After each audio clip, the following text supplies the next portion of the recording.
Because I like all three of Rhea Marshall, Saya Rivers, and Anissa Murrow's prospects. I like all three of them as players. I think they're all good players. Not one of them can shoot the ball. They are arguably three of the worst shooters in the entire draft, and you are a team who has so few shooters, so you have so few shooters, so you drafted three non-shooters. It made absolutely no sense. And this is one of the craziest things. These are one of the biggest low as far as teams are concerned, the biggest losers in my opinion. As far as teams are concerned, without question, the biggest losers, like I'm just in shock. I'm in absolute shock that this is what the Connecticut Sun did, because like you heard my reaction to Cy Rivers, I like Cy River as a player, but not when you have an Itamara, not when you have a team of non-shooters everywhere. Like this is going to be ping pong off the backboard. I can guarantee you that someone on this team is going to lead the league in offensive rebounds, because this team is playing ping pong off the backboard and chucking bricks the entire year. There are definite losers. Another big winner and a kind of low-key winner is the Atlanta Dream. Dina Powell is a perfect player. Like Haley Jones is probably going to have to run quite a bit of like point forward, but Chitori Walker-Kimbrough is a good player. I'm not joking when I say it is like they're one injury away from Tina Puss starting. And if you can get a potential starting player at the 18th pick, it's perfect. And Taylor Thierry is going to make this team like she's a do-it-all type player who's going to be very, very solid for this team. I think she's going to make the final roster. So you're looking at this team right here, and Haley Jones is going to have to run a lot of point guards. You're going to have to see, obviously, Jordan Cannon as their point guard. Tahina Powell, like if Jordan Cannon gets hurt again, they're either having to run big Haley Jones a point guard, which I think could work, or they're going to have to bring Tahina Powell in as a starter. So I think that could genuinely work like I do. I really, really like these picks for the Atlanta Dream. And it's kind of a low-key winner that they're getting potential two rotational pieces, one definite rotational piece at 18 and another winner in a similar vein as the Indiana Fever. Bry Hall is not going to make the roster. Whoever they took from in the second round from Gonzaga is not going to make the roster. Michaela Timpson's going to make the roster. So Michaela Timpson is a rim-running power forward who fits the team absolutely perfectly.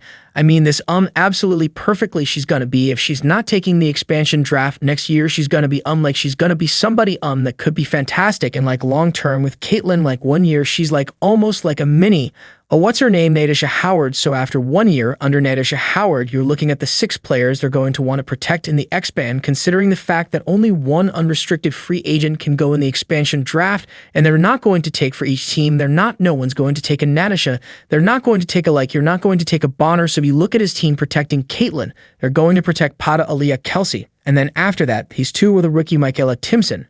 And then just 2 of the other players, and then just hope for the best. Maybe like if Bonner is going to, Bonner could retire sitting in Cunningham and Howard. If Natasha Howard's there and just long-term being able to, or maybe Hole and Cunningham, if they're cool, Natasha Howard leaving, and maybe in a year or 2, she slides in for Natasha Howard as a starter. It's a really good pick as long as they're able to protect her in the expansion draft next year. This could be a fantastic, fantastic pick for the Indiana Fever. So I'm going to put them as the winner, as another winner, but Sedona Prince is the biggest loser in this draft. Sedona Prince did not get drafted. She did not get drafted. Sedona Prince Espen had her as the 8th best player in this draft's 8th. Let the number 8 as the 8th best player in the draft. And in the end, she did not get drafted at all. Obviously, no one is more happy about that because of all the off-the-court stuff. But I have a weird feeling that Phoenix Mercury gonna sign her. I think I have a feeling the GM that said this, the GM that basically as good as said, has that ever kept a men player from being undrafted in the sport. There's countless allegations against men's players. The winners and losers of the 2025 WNBA draft. So today we're going to be talking about the draft. We've already done our recap. We've already talked about the Fever players, and we are going to be doing our winners and losers of the WNBA draft. I think there is one huge loser, one of the 3. I got like 4 teams that I consider winners. Some teams, one team that I was very much considering being neutral on, but I do still think I will call them slight losers in the draft. But I think you can make the argument that they're not. It just all depends. And one team that if they were not trying to tank, they would be big losers. The go with the Golden State Valkyries. If I was not so confident the Valkyries were not trying to win, they would be in losers. They're just purely not out there they're just going for upside. Like they took a player with barely working knees, a major like risk with a top 5 pick and just although high upside. And then they took Caitlin Chen just for vibes. So with Golden State Valkyries, it's a hard one to see what if the Valkyries trying to lose, they might as well shoot for upside. So for that reason, I'm not going to put them in the losers. But the first winner is the winner of the entire draft. and it's the Seattle Storm. The Seattle Storm got the highest upside player in the entire draft and the seal of the draft. For some reason, Malonga or not Malonga Sundell's not on the roster. They got Serena Sundell. This is like the steal of the draft by far, by far. This is the steal of the draft. There's no ifs, ands, or buts about it. Like, she's a player that I thought could have gone at 6, and they got her at 26. This is a player that's going to make the final roster of the team better than Erica Wheeler. Like, he's going to be a player. Serena Sundell is exceptional. Heck, she was invited to the damn draft. She was one of the players invited to draft and fell to the 3rd round like an absolutely fantastic player. But they got Dominique Milan as well. They got who I believe is the highest upside player in this entire draft. So yes, the Seattle Storm are the biggest winners of this draft, a team that I would be more so neutral on. But I just don't like the picks for them is the Chicago Sky. Like, I don't hate the Aisha pick. I do not hate the Aisha pick because I don't think she's coming over straight away, and she's there for the future. I think she could be a really good pick, taking her one of her 1st round picks. I don't like the Van Lith pick. When Sundell is there, when Sellers, if well, to be fair, Sellers' knee doesn't work, so let's not talk too much on that. But just for pure upside reasons, when Sellers is there, unless you plan on getting rid of Maria Jefferson, I don't know where Hailey Van Lith comes in the rotation, even if you're going to look to play Hailey Van Lith. The 2 Asia James is there, so for me, it was a tough one. I think maybe they had their side set on Sarah Ashley Barker. I think they probably predicted her to be available and thought they were going to take her. But still, if you're looking at 2 guard, I still would have taken Pow Power or Van Lith. I don't mind it for Van Lith. I don't mind it. But I would have much rather seen Hailey Van Lith for someone like the Aces, or I would have much rather seen Van Lith, who a little bit earlier to the Connecticut Sun. But I'm more so on the side of neutral for the Chicago Sky. I don't think they had a bad draft. I think they're going to sell a lot of jerseys, and I think if all goes well, Hailey Van Lith could be a good addition.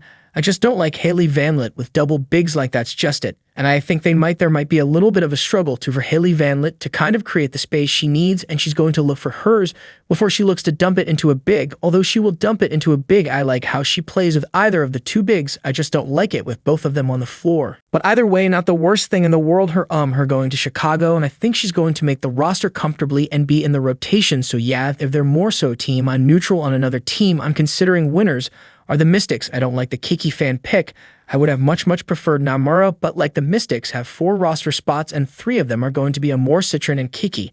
And obviously, look, Amore is probably coming off the bench for Jade Melbourne. If you guys don't know, Jade Melbourne is a starting point guard for Australia. Georgia Amore does not make the team. Georgia Amore is older than Jade Melbourne, but Jade Melbourne is seen as a higher pecking order. I don't like the Georgia Amore pick. I really don't like. I think they got blindsided again by Golden State Valkyries taking Jet, and they needed a point guard. Like, it was as simple as that they needed a guard, and they got blindsided and decided to take Georgia Amore. I was half surprised they didn't take Van Lith with this pick. Another pick they took, which I like, in the 2nd round, I think it's going to be Lucy Olson is going to be fighting it out with where is it, Zy Green, and it's an interesting one. It is a really interesting one. So you've got obviously the fresh all freshman team in 2018. What age is she? Oh, she's 25. She's older, so she's older than Sedona Prince. I was about to say, so she literally went into college when I was 20. She started college when I was 20. She started college 2 years after I did. Oh my god. And then she's competing with Lucy Olson, obviously 3 years younger, going to be 22 at the start of the rookie year. I think Lucy Olson wins out that battle. Got a roster now where your rotation is probably Sykes at the 2 guard, and Sony Citron is going to be solid. I think I don't really like the Georgia Moore pick, but I don't mind the other ones, and Kiki's gonna be fine off the bench. He'll be fine off the bench, so I don't hate the picks, and I do think the Mystics did set themselves up well for the future, and they have another pick next year. I would have 0633 liked if they trade up for Malonga, but not everyone can do that. Another loser is the Connecticut Sun, and the Connecticut Sun, I'm not joking when I say this, the Connecticut Sun have 22 players in their roster and 1-1 shooter in Marina Mabrey, like Jay Sheldon, not really Diamond of Shields, can't really shoot. Raya Marshall can't shoot at all. And by the way, they drafted 3 players today. None of them can shoot. This is a team who hired a coach who needs pace, who needs spacing to be effective in the offensive system that you ran with Belgium. This is a coach who comes from European system where you need spacing, you need bigs that can pass and shoot, and they have an entire team of people that can't shoot you. You saw you hired a coach who needs spacing, and you have the worst shooting team in the history of basketball.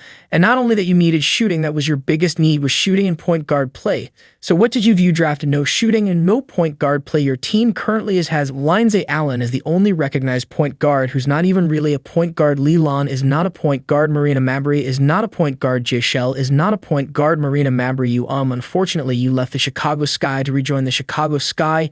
You were the only player on the team capable of hitting a junk shot, not even good shooter. I mean, you're the only person that's not going to have 5 feet. Maybe not Jay Sheldon. Jay Sheldon might not have 10 feet of space away, but she's not a good shooter. Either Marina Mabrey, you are going, this is your year to go get your all-star. You left the Chicago Sky. You last year get away from the Sky. You rejoined the Chicago Sky. This is the worst constructed roster I've ever seen. I feel bad for Tina Charles wasting a year at the end of her career, which she could actually have gone and been a nice bench player or been a starter on a decent team. She could have joined a decent team, but I feel bad for Tina Charles because every time she touches the ball, there's going to be 4 people on her, and she got to shoot over 4 of them. These were the biggest losers.